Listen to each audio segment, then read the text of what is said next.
হঠাৎ পৃথিবী জুড়ে রহস্যময় মনস্টারগুলো ঘুরে বেড়াচ্ছে, যাদের অত্যাচারে পুরো মানবজাতি শূন্য হতে চলেছে। এই মনস্টারগুলো চোখ না থাকা সত্ত্বেও প্রখর শ্রবণ শক্তির সাহায্যে সামান্যতম শব্দ পেলেও ডিটেক্ট করে মুহূর্তের মধ্যে শিকারের উপর ঝাঁপিয়ে পড়ে। এভাবেই মানুষের আতঙ্কের চিৎকারকে মৃত্যুতে পরিণত করে শেষ করে ফেলেছে।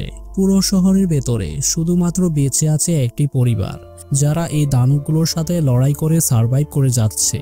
তবে আর কতদিন? শেষ পর্যন্ত কি অপেক্ষা করছে তাদের জীবনে? এমনই একটা শরীর হিম করা সার্ভাইভাল কাহিনী নিয়ে তৈরি হয়েছে এ কোয়াইট প্লেস মুভিটি, যেটি 2018 সালে রিলিজ হয়েছিল। তো আর কথা না বাড়িয়ে আজকের মুভি এক্সপ্লেনেশনটি শুরু করা যাক। তো গল্পের শুরুতে আমরা দেখতে পাই 2020 সালের নিউ ইয়র্ক স্টেটের বেকন শহরকে। কয়েক মাস আগে পৃথিবীতে এক অদ্ভুত প্রাণীর আগমন ঘটে, যার আক্রমণে গোটা মানবজাতি বিলুপ্তির পথে এবং পৃথিবী প্রায় ধ্বংসস্তূপের দ্বার প্রান্তে। বীভৎস ভয়ানক এই প্রাণীর হাত থেকে শুধু হাতে গোনা অল্প কিছু মানুষই সার্ভাইভ করেছে। এরপর আমরা জনমানব শূন্য নির্জন বেকন শহরের একটা শপিং মলে অ্যাবট পরিবারকে দেখতে পাই। তারা কিছু প্রয়োজনীয় জিনিসপত্র কেনার জন্য এখানে এসেছে। এই দম্পতির নাম লি ও অ্যাবেলিন। এছাড়াও ফ্যামিলিতে রয়েছে বড় ছেলে মার্কাস, ছোট ছেলে ভিউ এবং মেয়ে রেগান। তারা নিজেদের মধ্যে ইশারায় কথা বলছে। এরপর আমরা দেখি ছোট ভিউ রং পেন্সিল দিয়ে মেঝেতে রকেটের একটা ছবি আঁকছিল। রেগান তার কাছে গেলে সে ইশারায় বলার চেষ্টা করে যে রকেটে চড়ে তারা এখান থেকে পালিয়ে যাবে এবং তারা মুক্ত হয়ে যাবে। কিছুক্ষণ পরে ভিউ একটা চেয়ারে উঠে তাকে পড়ে থাকা একটা খেলনার রকেট ধরার চেষ্টা করে, কিন্তু খেলনাটা অনেক উঁচুতে থাকায় তার হাত ফসকে নিচে পড়ে যায়। যদিও সেটি নিচে পড়ার আগেই রেগান সেটি ক্যাচ ধরে ফেলে। এতে করে মুহূর্তের মধ্যে তারা নিজেদেরকে একটা বড় বিপদ থেকে বাঁচিয়ে নেয়। আসলে গোটা শহরে যে অদ্ভুত প্রাণীগুলো ঘুরে বেড়াচ্ছে, যদিও এরা চোখে দেখে না, কিন্তু সামান্য আওয়াজ পেলেই প্রাণীগুলো সেখানে চলে আসে। ওই স্থানে থাকা মানুষগুলোর মৃত্যু তখন নিশ্চিত। তো বুঝতেই পারছেন এদের হিয়ারিং সেন্স কতটা স্ট্রং। আজ ভয়ানক এই প্রাণীগুলোর বেকন শহরে আসার 89তম দিন। এরপর আমরা দেখি লি সেই খেলনা প্লেনের ব্যাটারিগুলো খুলে রেখে দেয়। সে ভিউকে সাইন ল্যাঙ্গুয়েজে বোঝানোর চেষ্টা করে যে এটা নেওয়া তাদের জন্য ঠিক হবে না, কেননা যদি কোনোভাবে খেলনাটা বেজে ওঠে তাহলে ওই মনস্টারগুলো টের পেয়ে তাদের ক্ষতি করবে। এই কথা বলে লি খেলনাটি অন্য একটি জায়গায় রেখে দেয়। এতে ভিউ কিছুটা মন খারাপ করে, যেহেতু খেলনাটির মধ্যে এখন কোনো ব্যাটারি নেই। তাই রেগান তার বাইকে খেলনাটি দেয়। এরপর তারা সবাই দোকান থেকে বেরিয়ে যায়। এ সময় ভিউ সবার চোখকে ফাঁকি দিয়ে ওই ব্যাটারিগুলো নিয়ে নেয়। তারা বাসায় যাওয়ার পথে সামনে একটা ব্রিজ দিয়ে যাচ্ছিল। তাদের কারো পায়ে জুতো ছিল না। যাই হোক, সবার শেষে ভিউ ছিল। এ সময় তারা হঠাৎ কিছু শব্দ শুনতে পায়।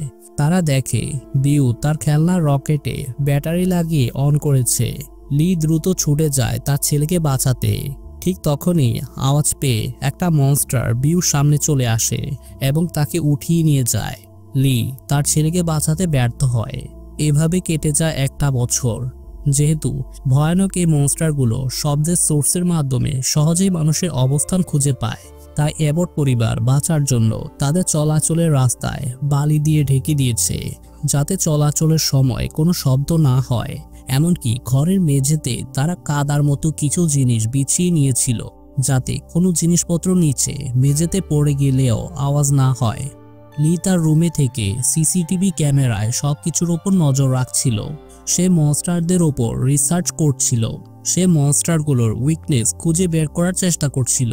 এছাড়াও সে রেডিও সিগন্যালের সাহায্যে পৃথিবীর বিভিন্ন প্রান্তে বেঁচে থাকা মানুষের সাথে যোগাযোগ করার চেষ্টা করছিল, কিন্তু সে প্রতিবারই ফেল হচ্ছিল। এরপর রাতের খাবার শেষ করে মার্কাস ও রেগান দুজনে লুডো খেলতে বসে। এক পর্যায়ে মার্কাসের হাত লেগে হারিকেনটি নিচে পড়ে যায়। এতে হারিকেন থেকে আগুন মেঝেতে থাকা কাপড়ে লেগে যায়। লি তাড়াতাড়ি সেটি নিভিয়ে দেয়, কিন্তু শব্দ হওয়ার কারণে মনস্টাররা হয়তো এখানে চলে আসতে পারে। তাই লি সবাইকে চুপ করে থাকতে বলে। ঠিক তখনই বাসার লাইটগুলো নড়তে শুরু করে। এর মানে সেখানে একটা মনস্টার চলে এসেছে। কিন্তু কিছু বুঝতে না পেরে মনস্টার কোনো ক্ষতি করে না। এদিকে রেগানের কানে প্রবলেম থাকায় সে খুব একটা শুনতে পেত না, তাই তার বাবা লি একটা এমপ্লিফায়ার বানিয়ে দেয়। কিন্তু রেগান সেটা নিতে চায় না, কারণ এই পর্যন্ত যতগুলো হিয়ারিং মেশিন সে ইউজ করেছিল কোনোটাই ঠিকমতো কাজ করেনি। লি রেগানকে হিয়ারিং মেশিনটি দিয়ে বলে এবার এটা কাজ করবে। এরপর সে মার্কাসকে নিয়ে বাইরে বেরিয়ে পড়ে। সে মার্কাসকে মাছ ধরা সহ ছোটখাটো কাজে ট্রেনিং দিতে চাচ্ছিল। এ সময় রেগানও তাদের সাথে বাইরে যেতে চায়, কিন্তু লি রেগানকে তাদের সাথে নেয় না। সে রেগানকে বলে তার মায়ের সাথে থাকার জন্য, যেহেতু তার মা এভিলিন প্রেগনেন্ট ছিল। এরপর রেগান তার রুমে চলে আসে। সে ভাবতো তার বাবা হয়তো ছোট ভাই বিউর মৃত্যুর জন্য তাকে দোষী মনে করে, কারণ সে ওই দিন খেলনাটি তার ভাইকে দিয়েছিল। যদি সে তার ভাইকে খেলনাটি না দিত তাহলে হয়তো সে আজও বেঁচে থাকতো। এসব ভেবে রেগান খুব কষ্ট পায়। সে হিয়ারিং মেশিনটি লাগিয়ে জিনিসপত্র প্যাক করে বাইরে বেরিয়ে পড়ে। এদিকে মার্কাস তার বাবাকে জিজ্ঞাসা করে সে কি রেগানকে তার ছোট ভাইয়ের মৃত্যুর জন্য দোষী মনে করে। লি জানায় এখানে রেগানের কোনো দোষ নেই, সেটা একটা দুর্ঘটনা ছিল।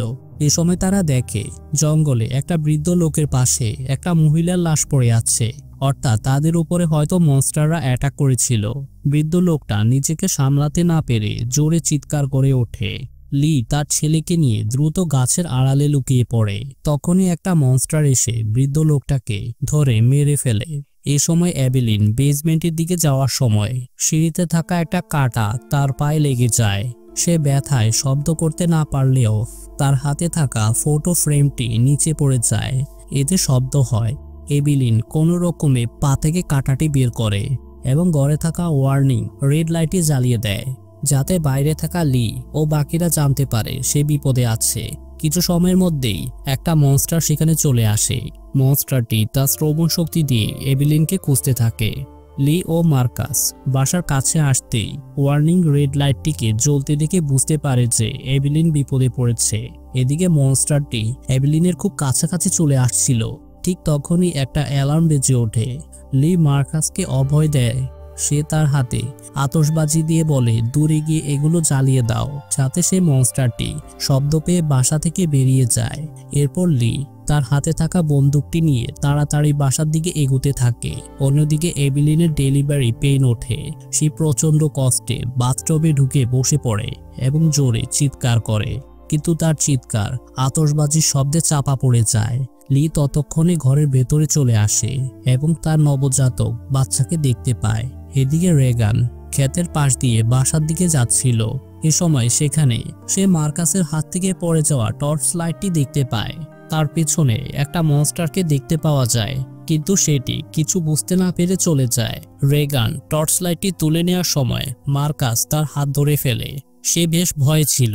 এদিকে লি বেসমেন্টে তার ওয়াইফ এভলিন ও নবজাতক বাচ্চাটাকে সাউন্ড প্রুফ বক্সে রেখে চলে যায় রেগান ও মার্কাসকে বাঁচাতে। তবে বেসমেন্টের পানির একটা পাইপ হঠাৎ করে লিক হয়ে যায়।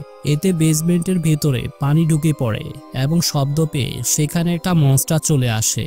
এভিলিন তার সন্তানকে কোলে তুলে নেয়, কিন্তু মনস্টারটি তার খুব কাছে চলে আসে। অন্যদিকে রেগান ও মার্কাস ভুট্টা খেতে থাকা টাঙ্কির ভেতরে আগুন জ্বালিয়ে দেয়, যাতে তারা তাদের বাবাকে নিজেদের অবস্থান সম্পর্কে জানাতে পারে। কিন্তু তারা দুজনে পিছলে গিয়ে টাঙ্কির ভেতরে পড়ে যায়। এতে কিছুটা আওয়াজ হয়, যেটা শুনে মনস্টারটি বেসমেন্ট থেকে বেরিয়ে দ্রুত সেখানে চলে আসে।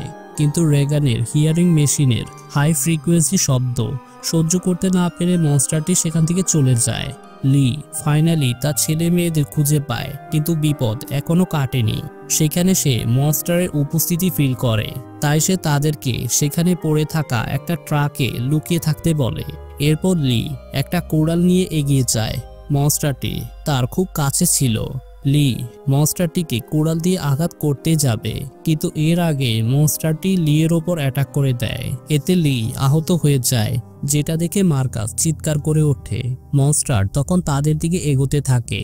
লি তার ছেলে মেয়েদের বাঁচানোর জন্য জোরে চিৎকার করে ওঠে। তখন মনস্টারটি তার দিকে ছুটে আসে।